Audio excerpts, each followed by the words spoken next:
In the factory towns and coal camps of the 1970s, what you put on your table said everything about your status. These 25 suppers were once the ultimate dead giveaway of a family's economic struggle, meals so humble that many who grew up eating them still lie about it today. Just brown the meat, add the spicy mixture of herbs and vegetables, and let it simmer for about 45 minutes. But while modern inflation makes your grocery bill feel like a crisis, these poverty miracles are actually secret survival blueprints. Your grandfather used multiplication mathematics to feed a family of 8 on less than you spend on a single cup of coffee. From throwaway neck bones simmered into liquid gold to mock meats that fooled the entire neighborhood, we're dragging these forgotten badges of honor back into the light before the last generation who mastered them is gone.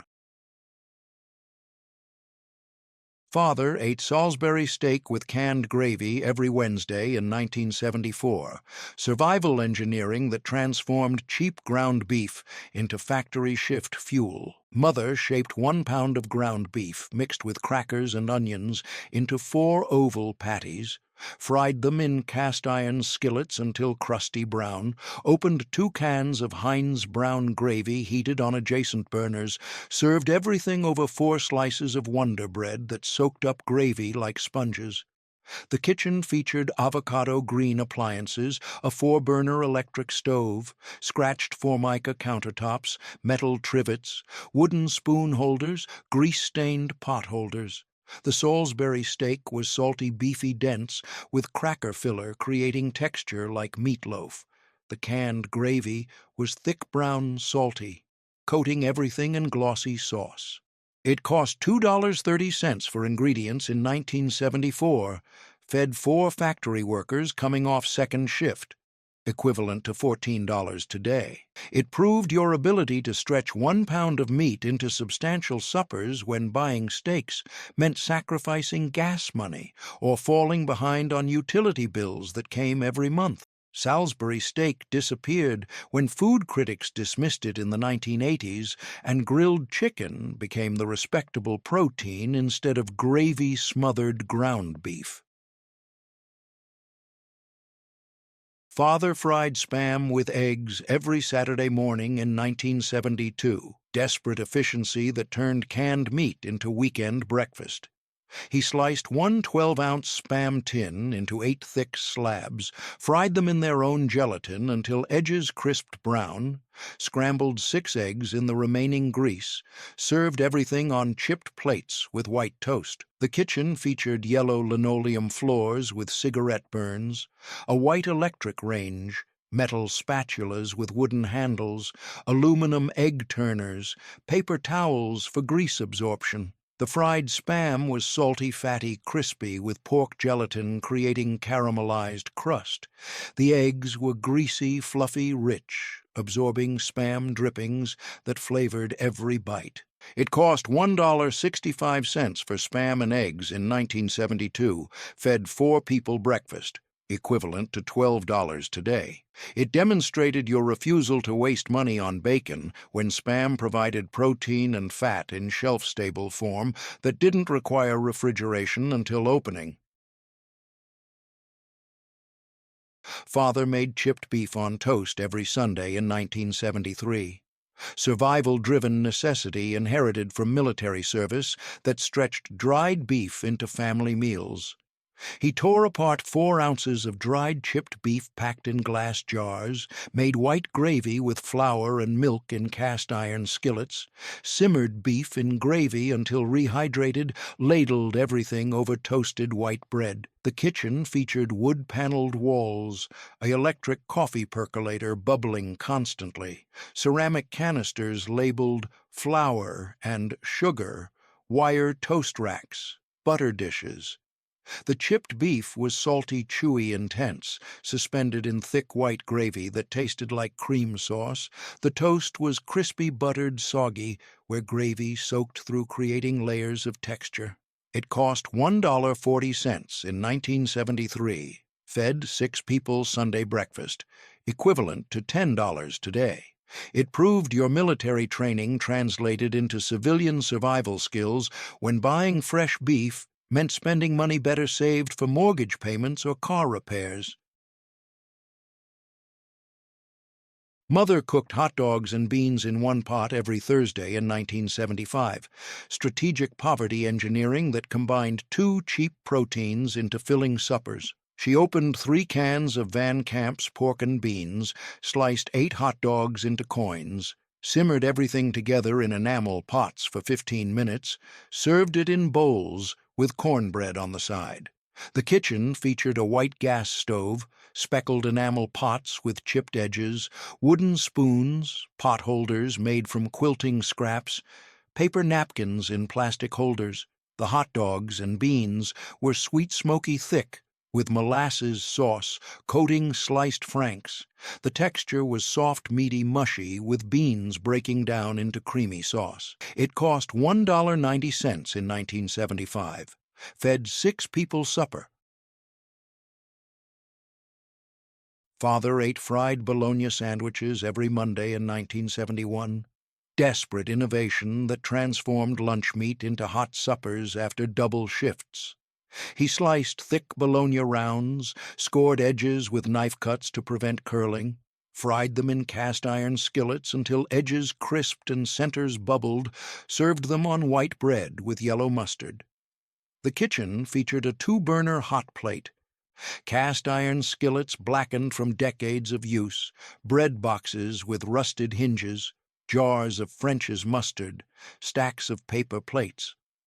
The fried bologna was salty, smoky, crispy, with fat rendering out, creating grease pools. The edges curled despite scoring, creating cup shapes that held mustard. It cost 90 cents in 1971, made 4 sandwiches for late supper, equivalent to $6.50 today. It demonstrated your willingness to eat quickly between shifts, when sitting down for proper meals meant losing sleep needed for next day's factory work or missing overtime opportunities. Father ate liver and onions every Tuesday in 1976, survival-driven necessity that used cheap organ meat for iron-rich protein. Mother sliced 2 pounds of beef liver into thin strips, dredged them in flour mixed with salt and pepper, fried them in lard with sliced onions until barely cooked through, served them with instant mashed potatoes made with margarine. The kitchen featured an avocado green refrigerator, electric stove with coil burners, cast-iron skillets, metal spatulas, potato mashers, serving bowls with chips. The liver was metallic iron-rich with grainy texture that squeaked against teeth. The onions were sweet caramelized soft, cutting the mineral taste. It cost $1.80 in 1976, fed 6 people supper, equivalent to $10 today. It proved your understanding that organ meats provided nutrition factory workers needed when anemia from poor diets threatened your ability to perform physically demanding labor that paid the bills. Liver and onions vanished when younger generations rejected organ meats in the 1980s, and boneless chicken breasts became the acceptable protein instead of minerally tasting organs. Father ate fried pork chops every Friday in 1973. Strategic poverty engineering that made cheap bone-in chops into payday celebration meals. Mother seasoned 4 thick pork chops with salt and pepper, fried them in rendered lard until crusty brown outside and barely pink inside, served them with 2 cans of Green Giant whole kernel corn, heated in enamel pots. The kitchen featured scratched linoleum countertops, a white gas range, cast-iron skillets seasoned black, metal tongs, paper towels stacked beside the stove. The pork chops were salty, fatty, juicy, with lard creating crispy coating.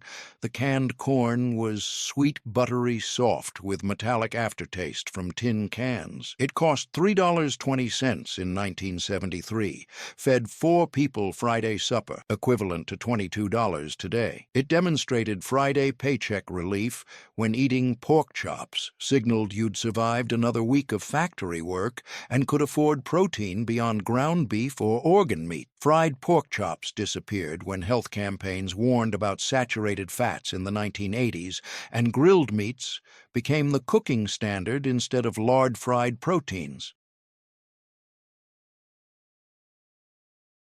Mother made extended meatloaf every Wednesday in 1974. Desperate innovation that stretched 1 pound of ground beef into 8 servings. She mixed ground beef with breadcrumbs, rolled oats, 2 eggs, ketchup, and dried onion soup mix, packed it into loaf pans, baked it for 90 minutes, sliced it thin to maximize portions. The kitchen featured an electric oven with unreliable temperature control, metal loaf pans with baked-on grease, wire cooling racks, pot holders made from towels, aluminum foil covering leftovers. The extended meatloaf was dense, salty, moist, with filler creating spongy texture. The ketchup glaze was sweet, tangy, sticky, caramelized on top. It cost $2.10 in 1974, fed 8 people, 2 meals, equivalent to $13 today. It proved your multiplication mathematics when 1 pound of meat became 16 slices through strategic filler addition that maintained protein taste despite majority non-meat ingredients. Extended meatloaf vanished when food culture demanded authentic ingredients in the 1980s, and meat-heavy dishes became the standard instead of filler-extended proteins. The supper that once demonstrated cooking expertise became evidence of corner cutting, something modern recipes avoid by using 2 pounds of meat where Depression-era cooks used one with creative stretching techniques. Mother made tuna casserole every Monday in 1975, survival engineering that transformed canned fish into family suppers. She cooked 1 pound of egg noodles, mixed them with 2 cans of tuna, 1 can of Campbell's cream of mushroom soup, frozen peas, topped everything with crushed Lay's potato chips, baked it until bubbly. The kitchen featured a yellow electric range, glass casserole dishes inherited from her mother, can openers mounted on walls, wooden spoons, oven mitts with burn holes. The tuna casserole was creamy, fishy, crunchy with potato chip topping, adding salt and texture. The cream of mushroom soup bound everything together in thick sauce. It cost $2.40 in 1975, fed 6 people supper, equivalent to $14 today. It demonstrated your ability to create complete meals from pantry staples when fresh ingredients required trips to stores and money you didn't have until Friday paychecks arrived. Tuna casserole disappeared when fresh food movements rejected canned ingredients in the 1980s, and composed plates became the dinner ideal instead of mixed casseroles. The supper that once proved pantry management became evidence of processed food dependence, something modern cooking culture dismisses as 1950s canned soup cooking, despite casseroles feeding millions of working families efficiently. Father ate corned beef hash straight from cans every Saturday in 1972, desperate efficiency that eliminated cooking when exhaustion from 6-day work weeks made meal preparation impossible. He opened Hormel corned beef hash cans with can openers, dumped contents into cast-iron skillets, fried until crusty brown on bottom, served it with fried eggs on top. The kitchen featured a 2-burner hot plate, cast-iron skillets, metal spatulas, paper plates to avoid washing dishes, coffee percolating constantly. The canned hash was salty, fatty, mushy with potato chunks and corned beef shreds creating texture. The fried crust was crispy, greasy brown, adding crunch. It cost $1.30 per can in 1972, fed 2 people breakfast, equivalent to $9.50 today. It proved your prioritization of rest over cooking when physical labor demanded sleep and recovery more than elaborate meal preparation that wasted precious weekend hours. Canned hash vanished when brunch culture demanded fresh ingredients in the 1980s and restaurant-quality breakfasts became the weekend standard instead of emergency canned meals, something food culture dismisses as lazy bachelor food rather than legitimate fatigue-driven meal strategy. These first 10 suppers weren't just cheap meals, they were strategic poverty engineering that transformed shelf-stable ingredients and organ meats into adequate nutrition when fresh ingredients required money and time factory workers didn't have. They required advanced knowledge of protein stretching, filler mathematics, and efficiency cooking that younger generations never learned because prosperity eliminated the need. The next 5 represent even more intense creative poverty engineering. Mother made pigs in a blanket every Sunday in 1976, survival-driven creativity that transformed hot dogs into special occasion meals. She wrapped 8 hot dogs in Pillsbury Crescent roll dough from refrigerated tubes, baked them until golden brown and puffy, served them with ketchup and mustard for dipping.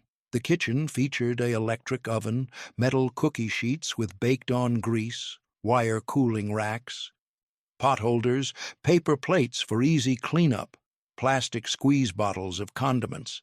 The pigs in a blanket were flaky, buttery hot, with frankfurters steaming inside pastry. The crescent rolls were sweet, yeasty, crispy, creating contrast with salty meat. They cost $2.60 in 1976, fed 6 people Sunday supper, equivalent to $15 today. It demonstrated your ability to make hot dogs seem special when wrapping them in dough, transformed everyday lunch meat into dishes children actually requested and neighbors admired at potlucks. Pigs in a blanket disappeared when appetizer culture rediscovered them in the 1990s but reclassified them as party food instead of legitimate family suppers. The meal that once proved creative cooking became evidence of childish taste, something modern dinner culture serves only at children's birthday parties rather than recognizing them as efficient family meals from working-class households. Mother made beef stew every Monday in 1973, strategic poverty engineering that stretched 1 pound of beef into 3 days of suppers through progressive dilution. She browned 1 pound of beef stew meat, cut into cubes in hot oil to develop flavor, added chopped carrots, potatoes, onions, celery, and enough water to cover everything, simmered the pot for 3 hours until beef was tender and vegetables were soft, served the thick, rich stew Monday evening as the premier meal. Tuesday morning, she added 2 cups of water and another potato or 2 to stretch the stew for a second night, reheating everything until the new vegetables cooked through. Wednesday, she added even more water, perhaps a can of mixed vegetables or another handful of carrots, creating a third night's meal from the original pound of beef that by then existed only as flavor memory in increasingly diluted broth. The kitchen featured a white gas stove with burners that stayed on for hours, massive enamel stockpots with capacity for gallons, wooden spoons with handles worn smooth from decades of stirring, metal ladles for serving, Tupperware containers with warped lids for storing leftovers between meals, pot holders made from quilting scraps, the stew pot dominating one burner from Monday through Wednesday as it transformed from thick stew to thin soup. The first day stew was beefy, rich, thick, with vegetables tender but still distinct, and broth concentrated and flavorful. the beef cubes still identifiable and substantial. By day 2, the stew was noticeably thinner with diluted flavor but still satisfying, the new potatoes absorbing some of the remaining beef essence. By day 3, it was watery thin-stretched, with barely any beef flavor remaining, more vegetable soup than beef stew, the original meat cubes having fallen apart into shreds distributed throughout the pot, the broth thin and pale compared to Monday's rich brown. It cost $3.50 in 1973, fed 6 people 3 complete suppers, equivalent to $24 today for 9 total meals. It proved your multiplication mathematics when 1 cooking session and 1 pound of beef produced 3 days of meals. Father ate red beans and rice every Monday in 1974, survival engineering inherited from Southern traditions that stretched ham bones into weekly protein. Mother soaked dried red beans overnight in cold water to soften them and reduce cooking time, drained them in the morning, simmered them with smoked ham hocks in large enamel stockpots for 4 hours until beans became creamy and meat fell completely off bones in tender shreds, seasoned everything with onions, celery, bell peppers, the holy trinity of Creole cooking, bay leaves and black pepper, served everything ladled over white rice cooked separately in cheap aluminum pots with tight-fitting lids.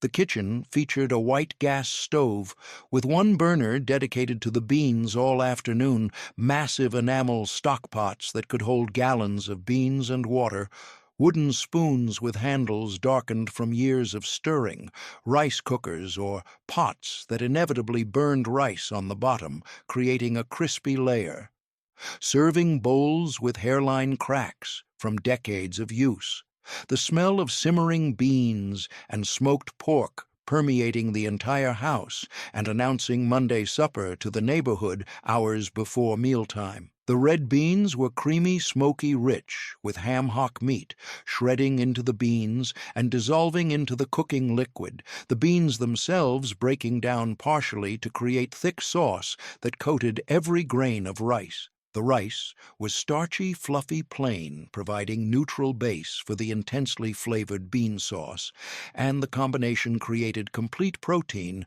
through the pairing of legumes and grains. The ham hocks contributed smoky pork flavor and gelatinous richness from dissolved collagen, transforming water and beans into substantial meal. It cost $2.30 in 1974, fed 8 people Monday supper with leftovers for Tuesday, equivalent to $14 today. It proved your connection to Southern food culture and practical household management when Monday wash day. Meals used weekend ham bones left over from Sunday dinners that would otherwise be discarded as waste, and transformed them into protein-rich suppers through extended simmering that required minimal attention while laundry occupied the day. Red beans and rice vanished from mainstream American tables when younger generations rejected time-intensive cooking in the 1980s, and quick 30-minute meals became the standard instead of 4-hour simmering processes that required planning and patience. The supper that once demonstrated cultural knowledge and kitchen efficiency became evidence of outdated cooking methods, something modern meal culture avoids because young cooks raised on convenience foods won't dedicate entire afternoons to bean dishes when canned beans and instant rice provide approximations in 10 minutes despite inferior flavor and texture. Mother made cabbage rolls every Tuesday in 1976, desperate innovation that stretched ground beef through rice filler and cabbage wrapping. She boiled entire cabbage heads in large stock pots until outer leaves softened enough to peel away without tearing, carefully separated 12 to 15 leaves, trimmed the thick central ribs to make rolling easier, mixed 1 pound of ground beef with 2 cups of cooked white rice, chopped onions, an egg for binding, salt, pepper, and sometimes paprika or tomato paste for flavor, placed spoonfuls of filling on each cabbage leaf, folded the sides inward, rolled them tightly into neat cylinders, arranged them seam-side down in glass baking dishes, covered everything with tomato sauce made from canned crushed tomatoes or tomato soup, baked them covered with aluminum foil for 90 minutes until cabbage was completely tender and flavors melded together.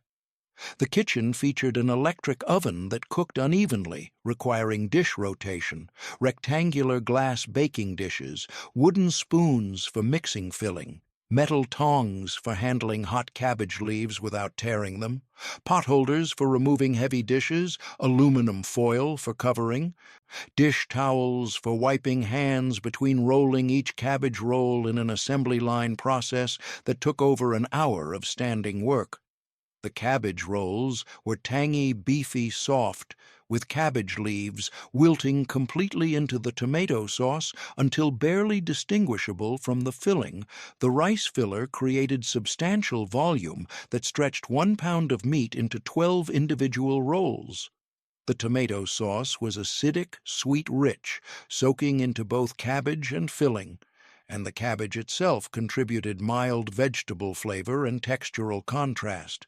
They cost $3.10 in 1976, fed 6 people 2 complete meals, equivalent to $18 today. It demonstrated your ethnic cooking knowledge inherited from Eastern European immigrant traditions, Polish, Ukrainian, Russian, when these labor-intensive preparations provided multiplication mathematics that made expensive ground beef last twice as long through creative wrapping techniques and grain filler that maintained meat flavor despite majority non-meat composition. Cabbage rolls disappeared from regular weeknight rotation when time-pressed dual-income families rejected labor-intensive recipes in the 1980s, and quick casseroles or skillet meals became the standard instead of hand-rolled individual portions requiring hour-long preparation before even beginning to cook.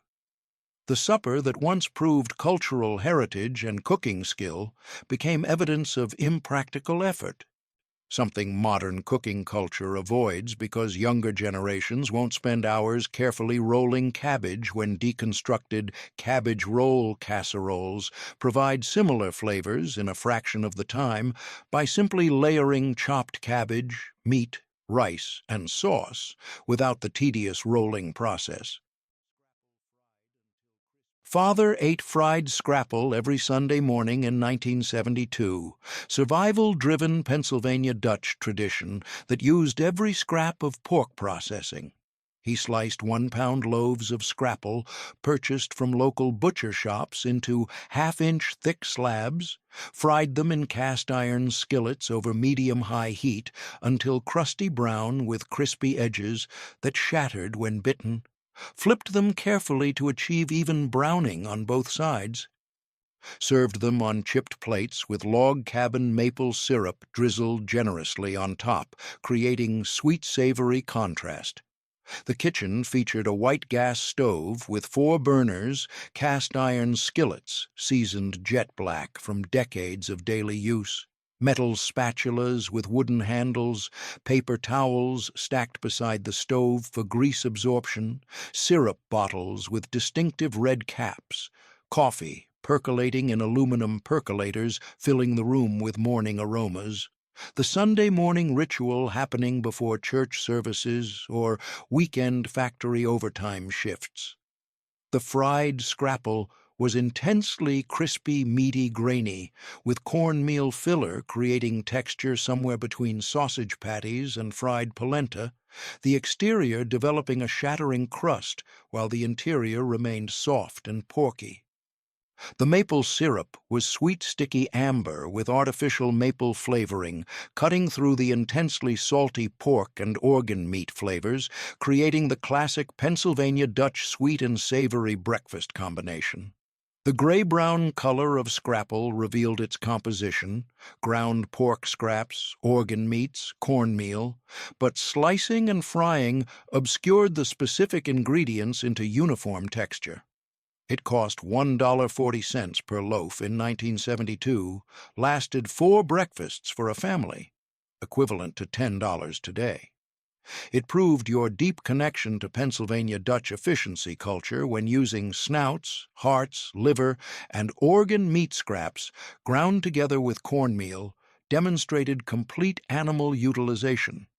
Philosophy that urban families raised on identified meat cuts never understood or appreciated. Forming loaves survives only in Pennsylvania Dutch communities and specialty butcher shops serving aging populations who remember when wasting any edible part of a slaughtered pig was considered sinful and economically foolish. Kidney pie with sweat crust mother made kidney pie every Wednesday in 1973. Survival engineering inherited from British traditions. Mother made kidney pie every Wednesday in 1973. Survival engineering inherited from British traditions that used organ meats for protein. She purchased beef kidneys from butcher shops, trimmed away the white fat and tubes, cubed the dark red kidney meat into bite-sized pieces, simmered them with sliced onions in brown gravy made from beef stock and flour for an hour to tenderize and reduce the intense organ flavor, wrapped everything in suet crust pastry made from beef, fat, and flour rolled thin, crimped the edges decoratively, baked the pies in glass pie plates until crusts turned golden brown and filling bubbled through steam vents. The kitchen featured an electric oven with unreliable temperature control requiring constant monitoring, glass pie plates passed down through generations, wooden rolling pins with flour permanently embedded in wood grain, counters dusted with flour creating powdery work surfaces,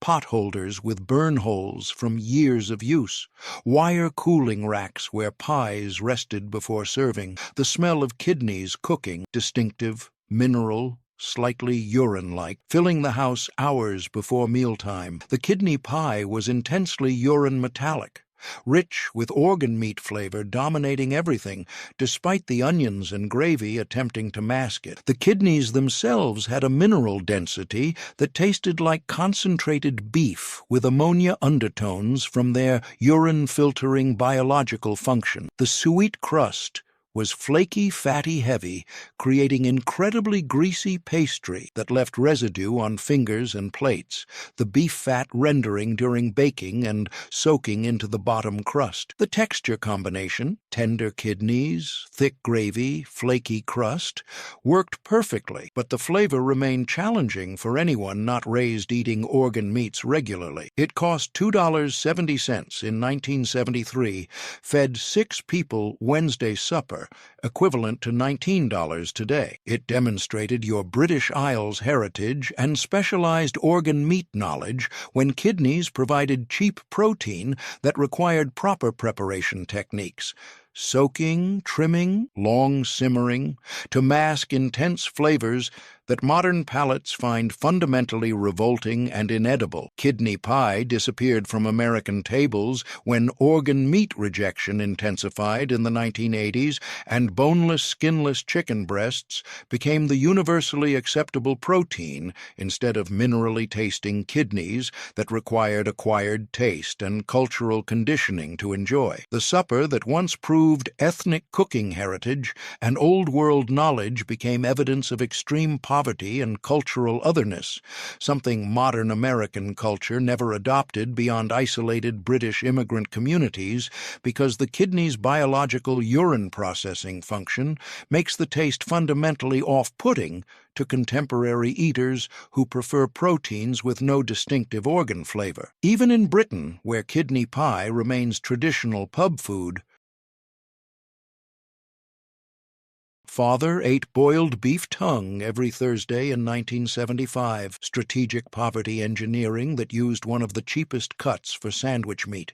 Mother boiled whole beef tongues weighing 3 to 4 pounds in massive stock pots filled with water, onions, bay leaves, and peppercorns for 4 hours until the thick outer skin peeled away easily, revealing smooth pink muscle underneath. Let the tongue cool in cooking liquid to retain moisture. Sliced the meat thin like deli cold cuts using sharp knives with serrated edges, served it on rye bread with spicy brown mustard and sometimes pickles. The kitchen featured a white gas stove with stockpots occupying burners for entire afternoons, massive enamel or aluminum pots inherited from previous generations, sharp slicing knives that required regular sharpening to cut thin uniform slices, cutting boards permanently stained from years of slicing meat and vegetables, wax paper for wrapping leftover tongue slices that lasted through the week, the house filling with the distinctive smell of boiling tongue, a beefy, slightly mineral aroma that announced to neighbors what Thursday supper preparation involved. The boiled tongue was tender, beefy, smooth, with texture remarkably similar to roast beef, but denser and more uniform throughout. The taste was mineral-rich, mild, with subtle beef flavor once you mentally overcame the concept of eating the muscle responsible for a cow's taste and speech. The meat sliced beautifully into paper-thin rounds, perfect for sandwiches, and the lack of fat or gristle made every slice completely edible without waste. Some families saved the cooking liquid as soup base, extracting every bit of value from the purchase. It cost $3.50 per whole tongue in 1975, made sandwich meat for an entire week of lunches, equivalent to $20 today. It proved your willingness to use unconventional cuts and perform home meat processing when buying pre-sliced deli meat meant paying 3 times as much for the same protein with added markup for the convenience of slicing and packaging that added zero nutritional value. Tongue vanished when visual disgust overcame economic practicality in the 1980s, and pre-sliced deli meats became the universal standard instead of home-processed organ meats that required seeing the whole tongue before cooking. Mother made tripe stew every Friday in 1974, survival-driven necessity that used stomach lining for cheap protein. She cleaned honeycomb tripe thoroughly under cold running water, scrubbing away any remaining digestive residue and trimming excess fat. Cut it into 2-inch strips that would shrink during cooking, stewed it in thick tomato sauce with onions and garlic for 3 hours until the rubbery texture softened to barely chewable consistency, served it over pasta or with crusty Italian bread for soaking up sauce. The kitchen featured a white gas stove with 4 burners, large enamel stockpots with chipped edges that had cooked tripe for decades, wooden spoons with handles darkened from years of stirring tomato sauce, dish towels for handling hot pots, serving bowls chipped at edges from daily use, the smell of simmering tripe and garlic permeating the entire house for hours, creating an unmistakable aroma that announced Friday supper to the neighborhood. The stewed tripe was chewy, rubbery, mild, with texture like thick pasta or calamari, requiring committed chewing. The tomato sauce was acidic, garlicky rich, with herbs like basil and oregano masking the stomach's minimal inherent flavor. The honeycomb pattern of the stomach lining remained visible even after hours of cooking, creating visual texture that reminded diners exactly what they were eating. The tripe itself contributed almost no flavor, functioning primarily as textured protein vessel for absorbing the tomato sauce that provided all the actual taste. It cost $1.90 in 1974, fed 6 people Friday supper, equivalent to $11 today. It signaled your Italian or Mexican heritage when Friday fish substitute rules meant eating cheap protein that Catholic traditions allowed during Lenten restrictions and meatless Fridays when actual fish was too expensive for weekly consumption. The tripe loophole, technically not meat from warm-blooded animals according to some interpretations, allowed working-class Catholic families to observe religious dietary restrictions without the financial burden of purchasing fish every Friday. Tripe disappeared when ethnic food assimilation eliminated old country practices in the 1980s, and chicken became the universal Friday protein instead of stomach lining that required 3 hours of cooking to become barely barely edible. Younger Italian-American and Mexican-American children refused to eat tripe. Father ate pickled pig's feet every Saturday afternoon in 1971, survival-driven Southern tradition that used extremities for gelatinous protein. He bought pig's feet already pickled in gallon jars from corner stores for less than $1. Ate them cold, straight from jars, without any additional preparation, sucked meat from tiny bones between knuckles and joints, consumed the gelatinous skin and cartilage that surrounded minimal muscle tissue. The kitchen featured limited cooking since pig's feet required no preparation, just jars stored in small ice boxes that barely kept them cool, paper towels for wiping hands after handling the slippery pickled feet, beer bottles accompanying the feet, creating Saturday afternoon rituals before evening factory shifts. The eating happened standing at kitchen counters or sitting on back porches, a solitary masculine ritual that wives and children often refused to witness due to the visual and auditory aspects of sucking meat from recognizable animal feet, complete with toenails and ankle joints. The pickled pig's feet were intensely vinegary, gelatinous chewy, with minimal actual meat on tiny toe bones and knuckle joints. The texture was slippery, rubbery, cartilaginous, requiring dedicated chewing and aggressive sucking to extract every molecule of protein. The skin was thick, gelatinous, slick, coated in cloudy pickling brine, and the joints contained soft cartilage that dissolved with enough chewing into mineral-tasting paste. The taste was sharply acidic, porky brined, with vinegar dominating everything, and eating them produced wet sucking sounds that made the consumption audibly distinctive and off-putting to observers. They cost 95 cents per jar in 1971, provided Saturday protein snack before evening shifts, equivalent to $6.50 today. It demonstrated your Southern roots and willingness to eat foods that required physical effort and psychological commitment. When picking meat from feet bones proved you understood complete animal utilization and weren't too proud for humble food that required manual labor to consume.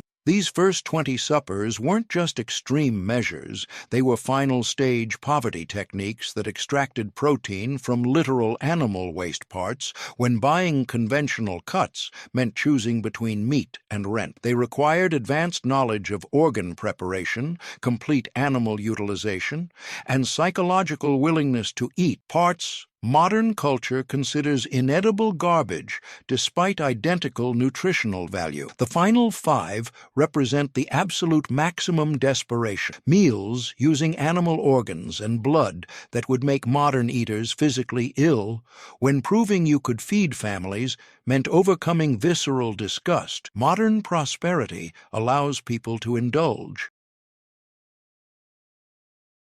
Father ate brains and eggs every Sunday morning in 1970, survival-driven necessity that used the cheapest organ meat for weekend protein. Mother bought pork brains from butcher shops for 50 cents, soaked them in cold water to remove blood, scrambled them with 6 eggs in cast-iron skillets, cooked everything together until firm but still creamy. The kitchen featured a white gas stove with chipped enamel, cast-iron skillets, blackened from decades of frying, metal spatulas with wooden handles burned at the ends, paper towels stacked beside the stove for grease absorption, coffee percolating constantly in aluminum percolators. The dining table featured mismatched plates from different decades, aluminum forks with bent tines, jelly glasses serving as drinking cups, paper napkins, salt and pepper shakers with rice inside to prevent clumping from humidity. The brains and eggs were creamy, soft custard-like,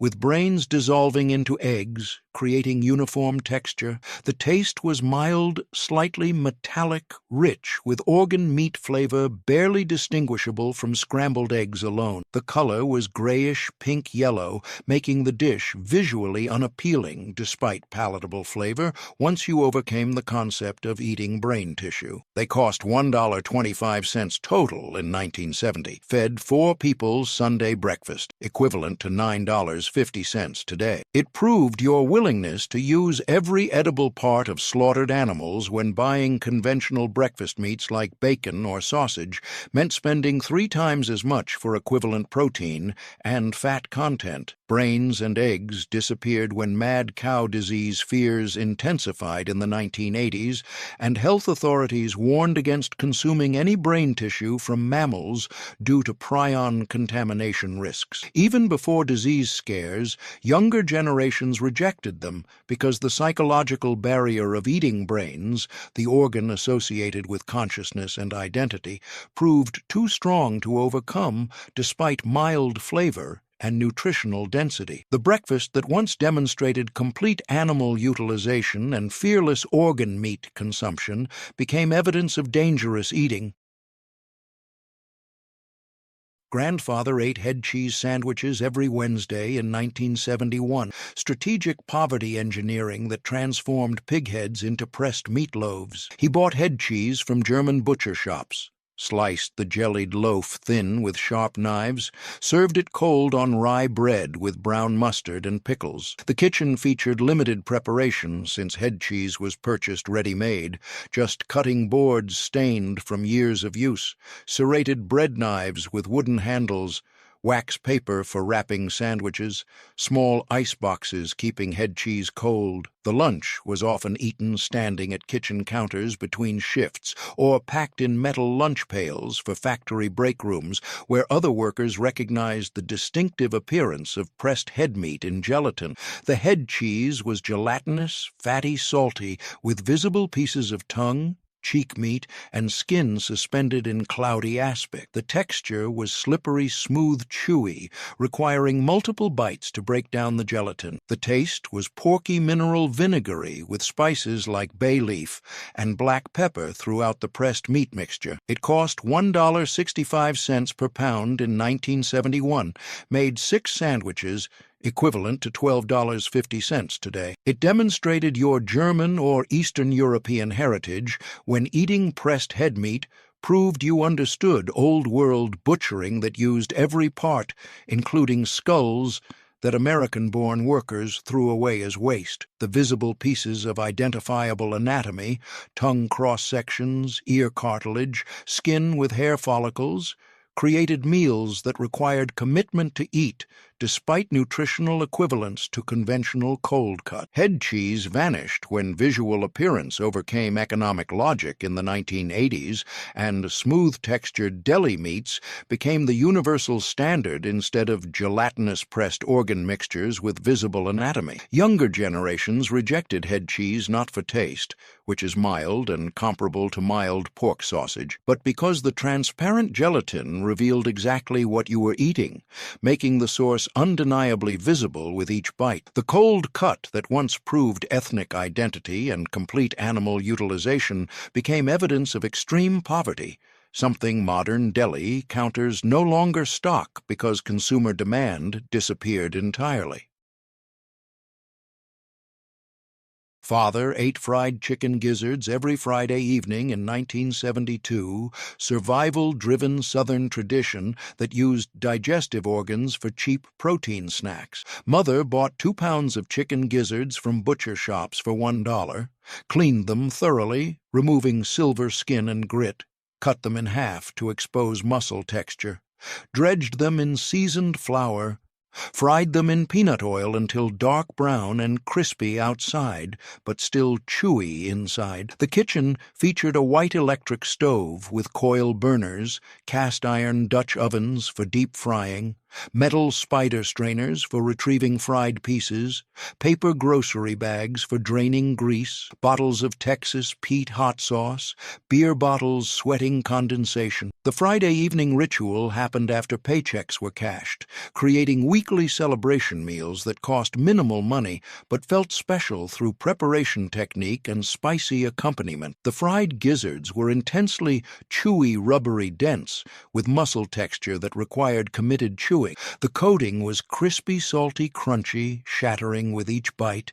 The hot sauce was vinegary, spicy, bright, cutting through the organ meat's mineral flavor. The interior remained slightly tough, regardless of cooking time, because gizzard muscle, designed for grinding food in chickens' digestive systems, contains dense connective tissue that never fully tenderizes. They cost $1.50 total in 1972, fed 4 people Friday supper with beer, equivalent to $11 today. It proved your Southern heritage and willingness to eat organs urban Northerners discarded as waste, when gizzards provided legitimate protein that required only proper frying technique and aggressive seasoning to become acceptable eating. The chewy texture that modern palates find unpleasant was expected and even valued by working men whose strong jaws and practical attitudes about food meant texture took lower priority than economy and flavor. Fried gizzards disappeared when chain restaurants standardized menus around white breast meat in the 1980s, and chicken consumption became exclusively focused on tender, boneless cuts instead of whole bird utilization that included organ. The decline coincided with chicken processing centralization, where gizzards became industrial byproducts sold to pet food manufacturers rather than appearing in grocery meat cases where working families could purchase them. The Friday tradition that once proved regional identity and organ meat fearlessness became evidence of poverty so extreme you'd eat digestive organs.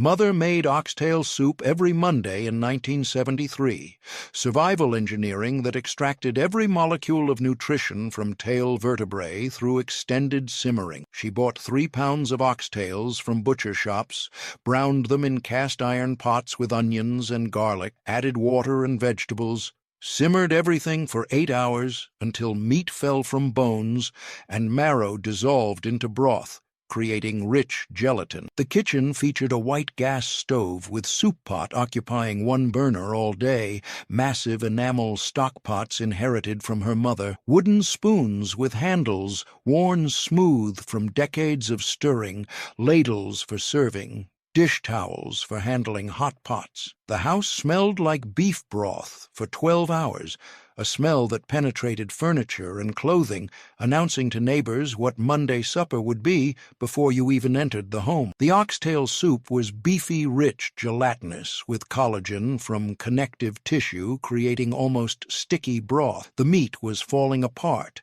tender, requiring only gentle prodding with forks to separate from vertebrae. The taste was intensely mineral savory, deep with marrow contributing fat and richness that made the soup feel substantial despite being mostly water and bone. Small amounts of meat clung to tail vertebrae, requiring diners to pick bones clean with fingers or suck marrow from hollow centers, creating meals that demanded physical engagement beyond simple fork and spoon eating. It cost $4.50 for oxtails and vegetables in 1973, fed 8 people, 2 meals, equivalent to $32 today, for 16 servings. It demonstrated your knowledge of peasant cooking techniques when 8-hour simmering transformed discarded tailbones into nourishing soup that provided more complete nutrition than quick-cooked conventional cuts through collagen, marrow, and mineral extraction. Oxtail soup disappeared when convenience cooking eliminated all-day recipes in the 1980s,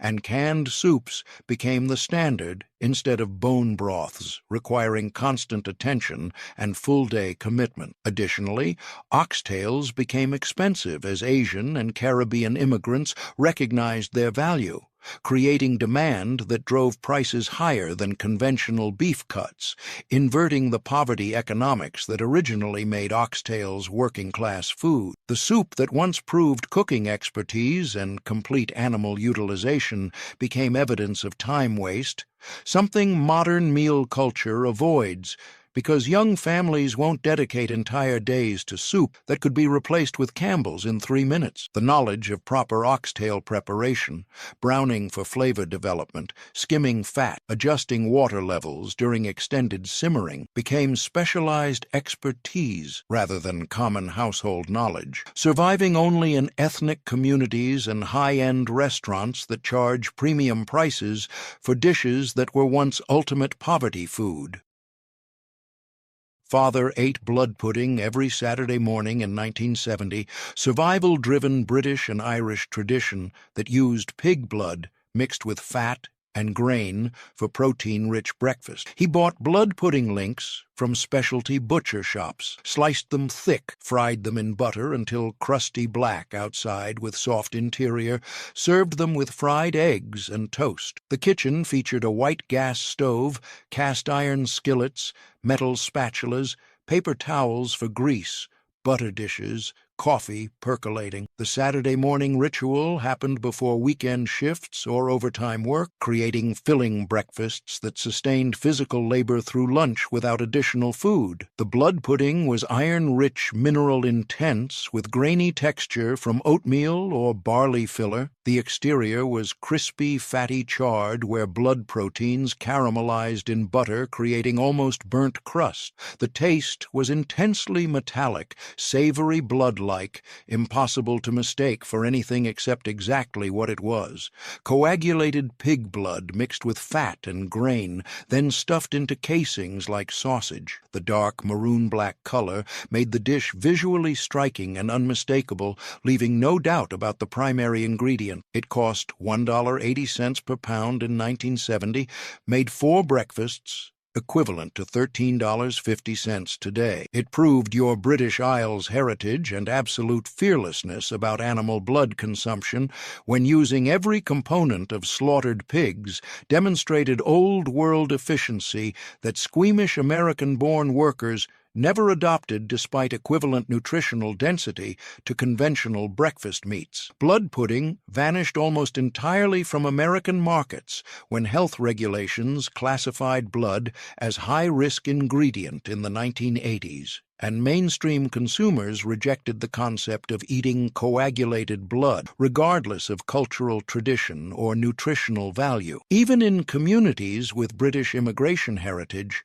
younger generations refused to continue the breakfast tradition because blood's association with death and injury created insurmountable psychological barriers, despite blood pudding being traditional food in Ireland, Scotland, and Northern England for centuries. The breakfast that once proved ethnic identity and complete animal utilization became evidence of extreme cultural otherness, something modern American breakfast culture never incorporated beyond isolated specialty butcher shops serving aging immigrant populations. The knowledge of blood pudding preparation, collecting blood during slaughter, preventing coagulation, mixing with grain and fat, stuffing casings, exists now only among professional charcuterie makers and ethnic food preservationists rather than home cooks. Contemporary Americans consider blood consumption fundamentally revolting despite consuming blood-containing meat products regularly, proving that visibility and awareness matter more than actual content for food acceptance in modern culture. These 25 suppers weren't just cheap meals or embarrassing poverty food,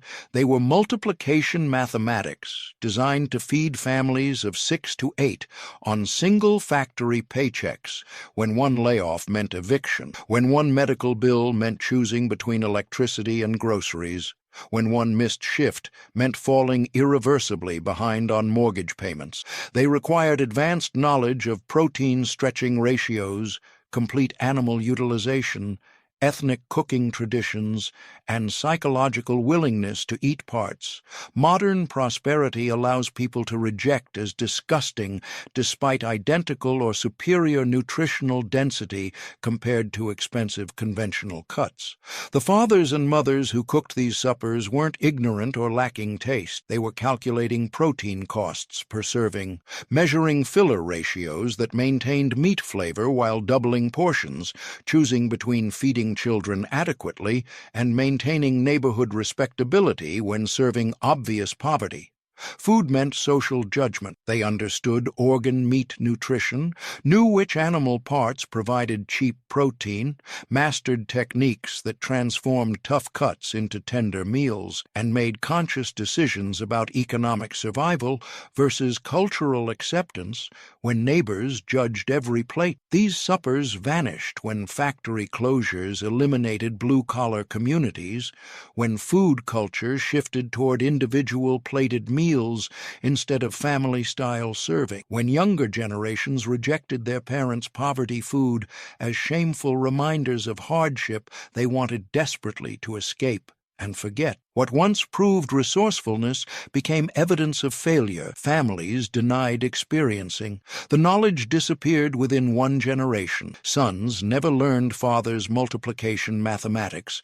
Daughters refused to cook meals that reminded them of childhood poverty.